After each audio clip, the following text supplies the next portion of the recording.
Come on through, Cookie. I want to pull my soapbox. That's basically it. Let's talk about drag and all its forms.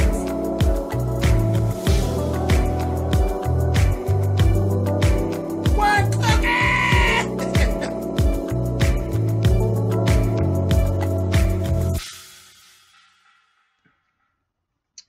So let's talk about this season 1, episode 3 of Claws. We open up, we got that goddamn on Virginia. She's laying back in the chair. They're back there and they're in the room. They got Uncle Daddy's in there, a couple family members, and his little crew, and Desna, they're all back there, and the girl's laying there and she's just lying. She lying, looking around the room, making up the story as she goes. Child, and I laughed. Desna told her, she said, girl, I don't know why you can't stick to a plan. Now, you done told some story with some Dr. Doolittle bullshit. She's talking about pigs and shit, licking peanut butter off her feet, and then said, no, it wasn't pigs, it was the people that was licking the peanut butter off her feet. Then she walked barefoot up the road and then found a store and this, that shit, and the other. It was a mess. The story was a mess, and it just went, I said, child, this sounds like one of them type of stories that I go get my belt for when my kids be telling them fucking lies. I said, she said, one more thing, honey, and I'm going to get my goddamn belt out. A mess. And then they said, did you hear any names? She'll say, Titties. They're like, Titties? Yeah, Titties. I said, Lord have mercy. So, you know, Uncle Daddy was like, I want that story checked out. Damn it. Period. So, Jen ends up talking with Bryce later. And Bryce is telling her, you know, how Uncle Daddy basically is kind of pressing him to take over where Roller left off. And Jen's saying, don't do it. Don't get sucked in. Don't tie yourself up. And told him, you don't owe him shit. He talking about, you know, I owe him. Now remember, he's a recovering addict and all of that. And all of these things, trying to make these positive changes. She's like, you don't owe Uncle Daddy shit. And he basically falls in for it after Uncle Daddy got back with him and told him to pay his $10,000 a week to run the clinic. So that was a mess.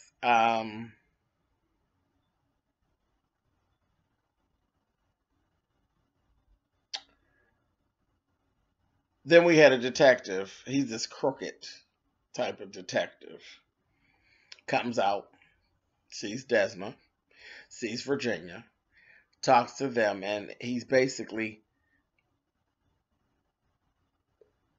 trying to pick her story apart. It's somebody that's put on the books by Uncle Daddy. And he's going through the details. They're talking about the store and the cashier and all of this. And it was so funny because when they were actually, he actually came to Desna's salon to get all that together. And she got him back there and she's trying to, that damn Virginia was basically trying to lure him. She was luring him. She just keeps sucking this sucker and carrying on being nasty. And I was like, oh, that's a mess. And Desna looked at her and was like, a mess. That's not going to always save you. You know what I mean? So then they ended up leaving out of the thing. She said, okay, so what is this shit you made about the store? She said, there is a store there. She said, it better be shit because he's got, said, you're lying and shit. And he's going to be able to check out the store. You gave him all this other shit to check on to keep finding out where you're telling lies. She said, we got to get to this damn store before he do. They got your store. Old country bumpkin ass cashier doesn't try to bribe his ass for $25. He was like, bitch, get out of here. So he's like, we don't even sell. He was, because she told the detective something about some popsicles. He said, we don't even sell those.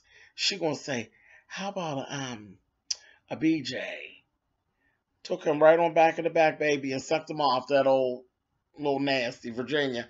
And then gonna come out when her and Desmond's leaving. She done spit, she rinsed her mouth and spit. They going down the road. She gonna say, "Am I a hero now?" She said, "Girl, you are not gonna be able to live your whole life and think that's always your fallback. A mess, child." So anyway, so we end up having a conversation where Uncle Daddy talks to Bryce and Desna. Now he done pulled them in. He wants Desna to actually train Bryce to do Roller's job. Well, Jen had already came to Desna and asked her to, pull that whole thing together. Where she trained him, and it's because it's only supposed to be temporary.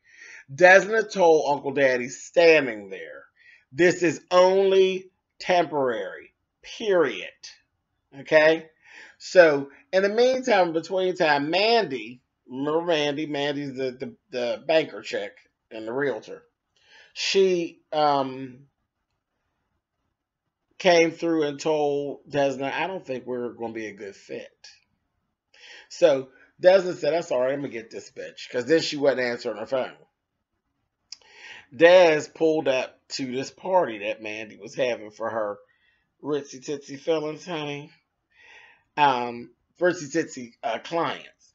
She pulled up in there, baby. It was there was all kind of rich girls in there, and the one girl ended up, Mandy was blowing Desna off, and one girl seen Desna's nails and was like, "Oh my God, I love these." And she had told Mandy, she said, "Girl, all this, I don't think we'll be able to work together." That ain't a code word for ghetto, honey, but whatever. So the girl, she said, "Oh my God, I love your nails." She says, "I want you to do my bachelorette party. Can we come down and do your nails? Get our nails done?" And she said, "Okay." She said, "Yeah, come to my shop. This, that, thing, the other."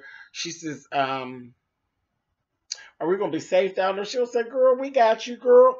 They came to the nail shop, and it was so funny. They got started. First, they were a little uncomfortable, and they had the one little older woman with them. They're a little uncomfortable and a little stuffy. And then that goddamn, the redhead, honey, got to run in her mouth. You know how that bitch tells stories.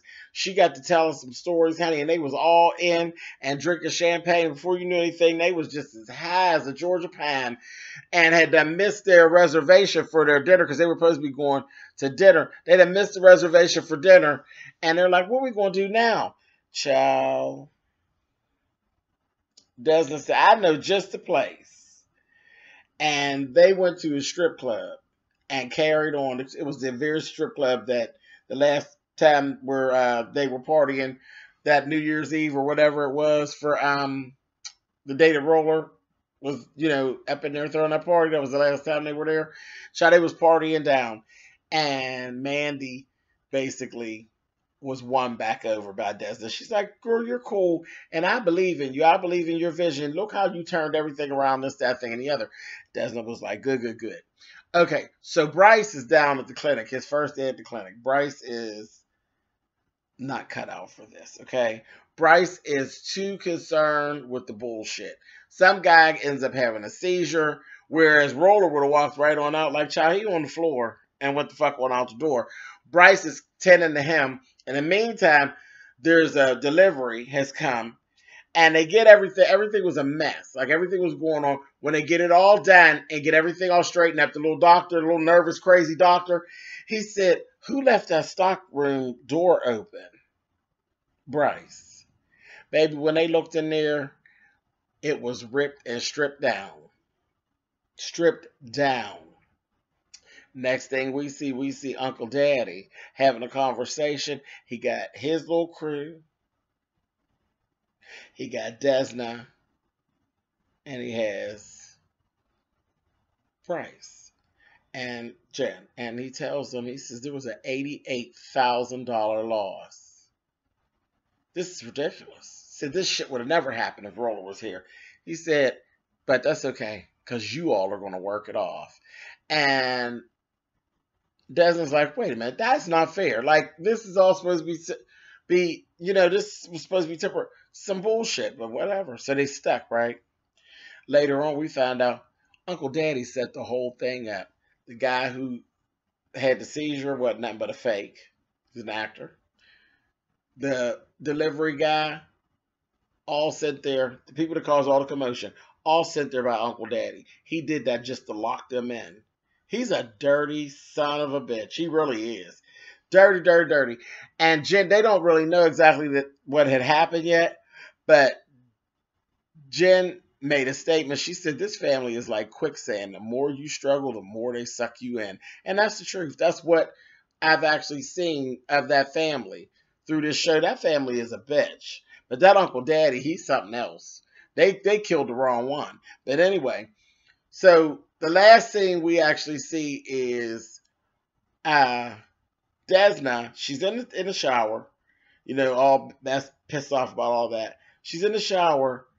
And she's not at her house. She has some motel or something. And she goes and she's laying in the bed. And then she's having sex with Roller.